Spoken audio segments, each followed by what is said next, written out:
Bonjour Adrien Quatennens. Bonjour Caroline Roux. En effet, Yannick Jadot sera donc le candidat de l'écologie pour cette présidentielle. Est-ce que c'est la victoire d'une écologie raisonnable ? Dans cette primaire des écologistes, il y avait au deuxième tour finalement deux conceptions de l'écologie qui s'affrontaient, qui ont permis d'ailleurs une confrontation d'idées assez nette dans les débats. D'un côté, une écologie que je qualifierais d'accompagnement, celle de Jadot, Yannick Jadot, et de l'autre une écologie de rupture dont nous avions dit d'ailleurs que nous nous en sentions plus proches avec Sandrine Rousseau. Yannick Jadot a gagné cette primaire d'une courte tête, mais il l'a gagnée, il faut donc l'en féliciter. J'espère que sur certains sujets, on aura l'occasion de labourer dans le même sens. Pour le reste, Caroline Roux, vous le savez, nos différences, elles sont connues sur notre conception de l'écologie, sur les questions sociales, qui ont été, je le regrette, parfois peu abordées dans cette primaire. Heureusement que Sandrine Rousseau était là pour en parler. Mais Yannick Jadot, c'est en effet celui qui est allé vanter le capitalisme européen devant l'université d'été du MEDEF, qui ne se prononce pas. Je n'irai pas jusqu'à dire une écologie de droite, mais disons les choses clairement, il nous faut une écologie de rupture. Voilà, on n'a plus le temps d'attendre. Ce que l'on aurait pu faire tranquillement en 30 ans, il va falloir le faire maintenant vite et fort. On va y venir Jean-Luc sur la Mélenchon, radicalité. lui, porte la planification écologique, c'est-à-dire mettre tout le système économique, faire bifurquer l'économie pour relever ce grand défi. Avec une proposition simple, ne pas prendre à la nature plus que ce qu'elle peut reconstituer en un an. C'est un défi technique considérable, c'est la règle verte. 83% des Français y sont favorables. Et voilà, on va y venir sur les écologique. propositions, Adrien Quatennens. Juste un mot rapidement, on ne vient pas pour témoigner, mais pour gagner. Voilà ce qu'a dit Yannick Jadot. Vous pensez que l'écologie peut être la force d'entraînement de la gauche ?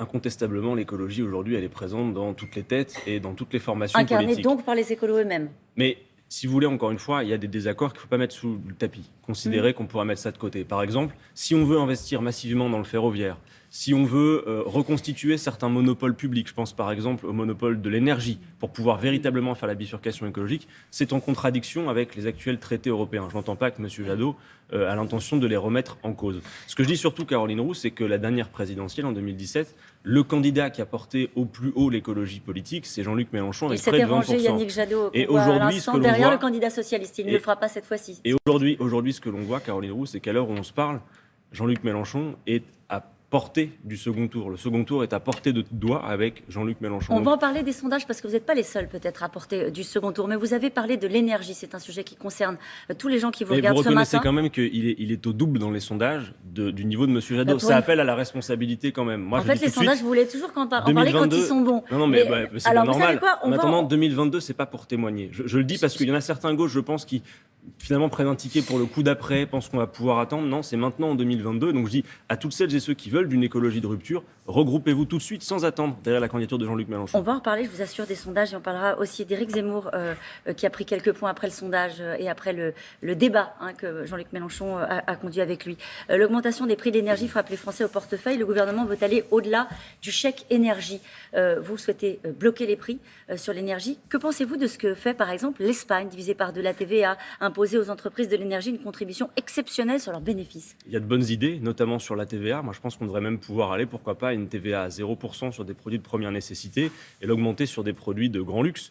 Non, mais regardez, cette information, cette hausse des prix arrive dans un contexte où, on le sait déjà, un tiers des Français ont du mal à payer leur loyer. Vous avez un Français sur 5 qui déclare devoir sauter un repas pour pouvoir tenir jusqu'à la fin de mois. Donc on a une situation d'urgence sociale. On a eu là plus 12% au mois d'octobre, mais avant 8% le mois précédent, 5% en août, 10% au mois de juillet. Et Caroline Roux notait ça depuis l'ouverture des marchés à la concurrence sur l'énergie, qui avait été d'ailleurs justifiée en disant magiquement la concurrence fera baisser les prix. La facture de gaz a pris 80%. Donc c'est insoutenable. C'est un mouvement mondial, ce qui est en train de se passer sur l'énergie. C'est un mouvement mondial, mais c'est surtout dû au fait que maintenant on s'en remette intégralement au marché. J'attire votre attention sur le fait que par ailleurs, les principaux fournisseurs d'énergie viennent de distribuer 9,55 milliards d'euros de dividendes à leurs actionnaires. Juste un instant, si on avait retenu 10% de ces dividendes, on aurait pu verser 273 euros à chacun des 3,5 millions de ménages qui sont en précarité énergétique. Adrien Quatennens, vous dites qu'il ne faut pas s'en remettre au marché. Typiquement, le secteur de l'énergie est un secteur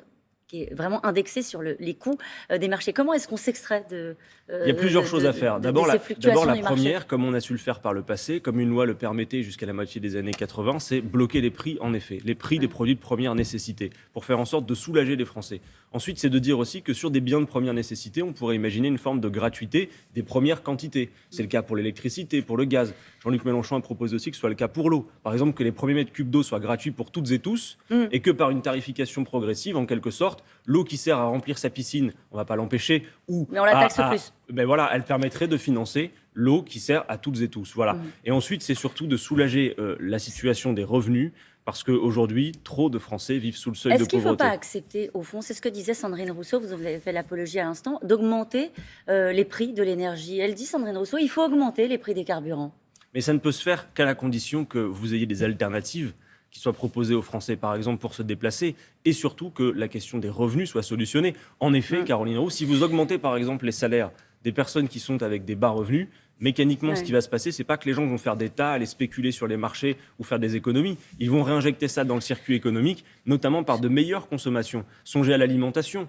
De meilleures rémunérations, c'est de meilleurs choix alimentaires. C'est aussi une capacité à mieux rémunérer les producteurs. Voilà, en effet, donc c'est vertueux d'augmenter les salaires, de faire en sorte que personne ne vive sous le seuil de pauvreté, ou alors, comme nous le proposons, qu'aucune pension de retraite pour une carrière complète ne soit inférieure au SMIC. Voilà, alors, il y a une situation d'urgence sociale. Il y a la situation de l'énergie, il y a la situation du pouvoir d'achat. En cette entrée, il y a aussi la problématique autour de l'immigration. Marine Le Pen veut proposer un référendum pour inscrire dans la Constitution la maîtrise de l'immigration, la priorité nationale. Hier matin, le ministre de l'Intérieur a annoncé que la France va diviser par 2 l'octroi des visas délivrés pour l'Algérie, le Maroc, 30% pour la Tunisie, pour réagir au manque de laissez-passer consulaires qui permettent l'expulsion au retour dans les pays de clandestins. Ça, vous êtes favorable à une mesure comme celle-ci ? Il ne faut pas tout confondre. Je crois que là, on paye le fait que le gouvernement a été incapable de succès diplomatique. Quand M. Darmanin ou M. Dupond-Moretti sont allés en voyage au Maghreb, ils sont revenus en se félicitant du fait qu'enfin, ils avaient obtenu un accord avec les pays concernés. Aujourd'hui, les visas, l'octroi de visas, ça répond à du droit.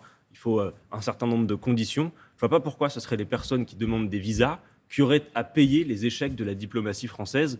Ça n'a aucun rapport, si vous voulez. C'est une pression sur les pays qui devraient accueillir les ressortissants. Oui, mais c'est une pression qui va en l'occurrence reposer quasi exclusivement sur les personnes qui sont en demande de visa. C'est pas la bonne méthode. Mais bien sûr que non. Mais ça montre surtout l'échec diplomatique de la France. Et sur le référendum, sur la Constitution voulue par Marine Le Pen ? Il n'est pas étonnant que Marine Le Pen, qui est en perte de dynamique, qui a perdu 10 points depuis le mois de juin dans les sondages, se mette à courir derrière M. Zemmour. Et d'ailleurs, il est fort probable que dans les semaines et les mois à venir, on va la voir reprendre les accents de son papa, qu'elle avait un peu abandonné, en mettant ses thèmes et en les exacerbant de partout. Moi, je veux dire une chose très claire aux Français, c'est qu'il y a une espèce de bulle médiatique sur ces sujets. Est-ce que les Français ont sincèrement l'impression... Sur Éric Zemmour ou sur l'immigration ? Sur l'immigration. Est-ce qu'on a l'impression, franchement, que la France est à feu et à sang, submergée par une vague migratoire? Non, ça n'est pas vrai. Juste un chiffre, Caroline Roux, parce que vous savez que M. Zemmour parle beaucoup du grand remplacement. Alors moi, j'ai regardé les chiffres dans le détail. Si vous prenez les immigrés de la première génération, maghrébins et africains, que vous y ajoutez leurs descendants, enfants et petits-enfants, ça représente seulement 12% de la population. Et selon le démographe Hervé Lebras, ce sera 22%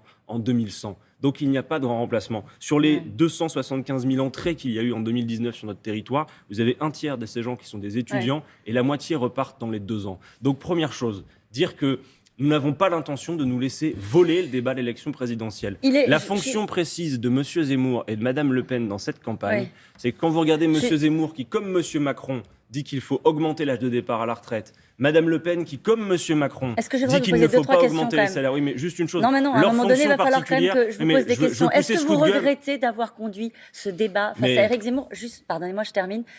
Au fond, si ça avait marché, il aurait perdu des points dans les sondages, Éric Zemmour. Il en a pris depuis ce débat. Alors d'abord, premièrement, il n'avait pas besoin de ce débat pour faire la publicité. Et je crois que M. Macron... Ça n'a pas cassé la dynamique, c'était pas ça le but. Mais en tout cas, il fallait une confrontation nette sur les idées pour faire en sorte que tout le monde comprenne que c'est une intoxication. Que M. Zemmour, comme Mme Le Pen... Ça n'a pas marché.